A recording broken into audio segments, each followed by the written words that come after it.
भगवान कृष्ण को अपने पति मान चुकी मीरा ने कैसे किसी और से विवाह किया और क्या इस विवाह में मीरा ने अपने पति को धोखा दिया, क्या है पूरी कहानी जानिए। मीराबाई का नाम कृष्ण भगवान के साथ लिया जाता है। कहते हैं मीरा कृष्ण की ऐसी दीवानी हो गई थी कि वो उन्हें अपना पति मान चुकी थी। उन्हें हर ओर सिर्फ कृष्ण ही कृष्ण नजर आते थे। लेकिन मीरा को कृष्ण से इतना प्रेम कैसे हुआ? कौन थी कृष्ण की ये दीवानी मीरा? जब ये कृष्ण भगवान को अपना पति मान चुकी थी तो क्यों मीरा ने विवाह किया और क्या विवाह के बाद मीरा ने अपने पति को धोखा दिया? मीराबाई का जन्म 16वीं शताब्दी में जोधपुर के राठौड़ रतन सिंह जी के घर में हुआ था। ये उनकी इकलौती संतान थी जो बचपन से ही कृष्ण भक्ति में रम गई थी। कृष्ण के प्रति उनका अटल प्रेम आज भी मिसाल बना हुआ है। मीराबाई के बचपन में हुई एक घटना की वजह से उनका कृष्ण प्रेम अपनी चरम अवस्था तक पहुंचा। एक दिन उनके पड़ोस में किसी बड़े आदमी के यहाँ बारात आई। सभी औरतें छत पर खड़ी होकर बारात देख रही थीं। मीरा भी बारात देखने लगी। बारात को देख मीरा ने अपनी माता से पूछा कि मेरा दूल्हा कौन है? इस पर उनकी माता ने कृष्ण की मूर्ति की ओर इशारा करके कह दिया कि यही तुम्हारे दूल्हा हैं। बस ये बात मीरा के बालमन में एक गांठ की तरह बंध गई। वीरा कुमारी मीराबाई की मां जल्द ही मजाक भूल गई। हालांकि मीराबाई को तुरंत कृष्ण से प्यार हो गया। वो कृष्ण से प्रेम करने लगी और दुनिया ने सच्चे प्रेम, निष्ठा और भक्ति का बेहतरीन उदाहरण देखा।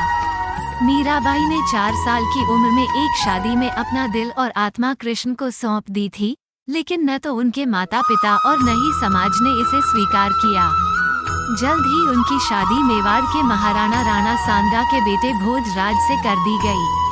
वो कृष्ण की मूर्ति अपने पति के घर ले गई। विवाह के बाद वो कृष्ण को कभी नहीं भूली। इसके बजाय वो नियमित रूप से कृष्ण के मंदिर जाने लगी। उन्होंने अपने प्रिय कृष्ण की याद में मंदिर में भजन कीर्तन करना शुरू कर दिया। कृष्ण के प्रति उसका प्रेम और अधिक प्रबल होने लगा। अंततः मीराबाई की सास को चिंता हुई। उन्होंने सुझाव दिया कि मीरा को कृष्ण की बजाय मां काली की पूजा करनी चाहिए। मीरा ने तुरंत सुझाव ठुकरा दिया। मीरा द्वारा काली माता की पूजा करने से इनकार करने के बाद उनके पति और उनके रिश्तेदारों को उनकी निष्ठा पर संदेह होने लगा। एक बार आधी रात को उनके पति और उनकी बहन कृष्ण के मंदिर में मीरा से मिलने गए।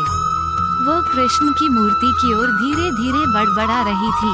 इससे उसका पति नाराज हो गया और उसने मांग की कि वो अपने प्रेमी को सामने लाए। मीरा ने जो कुछ किया वो कृष्ण की मूर्ति को इंगित करना था। हालांकि उसके ससुराल वालों ने उसकी भक्ति का समर्थन नहीं किया, लेकिन आश्चर्यजनक रूप से उसके पति ने उसकी भक्ति का समर्थन करना शुरू कर दिया। जब भोजराज मीराबाई के कानूनी रूप से विवाहित पति को पता चला कि मीरा भगवान कृष्ण से प्यार करती है, तो वो निराश हो गए थे, लेकिन उन्होंने उनकी भक्ति को स्वीकार कर लिया था। लेकिन उनके परिवार ने ऐसा नहीं किया।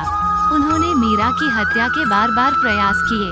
एक बार राणा के परिवार ने मीरा को मारने के लिए मालाओं और एक सांप से भरी एक टोकरी भेजी। जब मीरा ने टोकरी खोली तो उसमें सांप की जगह कृष्ण की मूर्ति थी। ये कृष्ण ही थे जिन्होंने उसकी जान बचाई। मीरा को मारने की बहुत कोशिश की गई, लेकिन कृष्ण ने हर बार उनकी जान बचाई।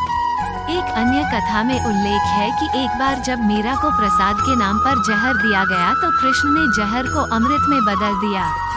हैरानी की बात यह है कि मीरा को पता था कि उसे प्रसाद के नाम पर जहर दिया जा रहा है, लेकिन उसने प्रस्ताव ठुकराया नहीं, क्योंकि उसे विश्वास था कि कृष्ण उसे बचा लेंगे, और उन्होंने ऐसा किया। मीरा कृष्ण से प्रेम करती थी, लेकिन ससुराल वालों की लगातार अस्वीकृति ने उसे परेशान कर दिया। इसलिए उन्होंने एक बार तुलसीदास को एक पत्र भेजकर उनकी सलाह मांगी। तुलसीदास की सलाह ने मीरा और कृष्ण की कहानी में एक दिलचस्प मोड़ पैदा कर दिया।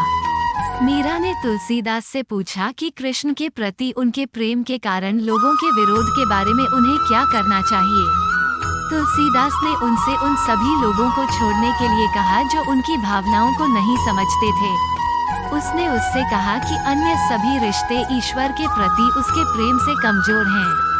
तुलसीदास से यह संदेश मिलने के बाद मीरा ने तुरंत अपने पति और ससुराल वालों को छोड़ दिया और कृष्ण के साथ अपना पूरा जीवन बिताने के लिए द्वारका चली गईं।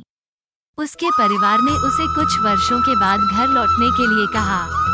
मीरा ने उत्तर दिया कि उसे अपने पति कृष्ण की अनुमति लेनी होगी। जब कई दिनों के बाद भी भोजराज और उनके परिवार को मीरा की कोई खबर नहीं मिली तो वे उसे वापस लेने के लिए द्वारका गए। इसके बदले उन्हें जो मिला वो कृष्ण की मूर्ति के चारों ओर लिपटी मीरा की साड़ी थी। मीरा का कहीं पता नहीं चला।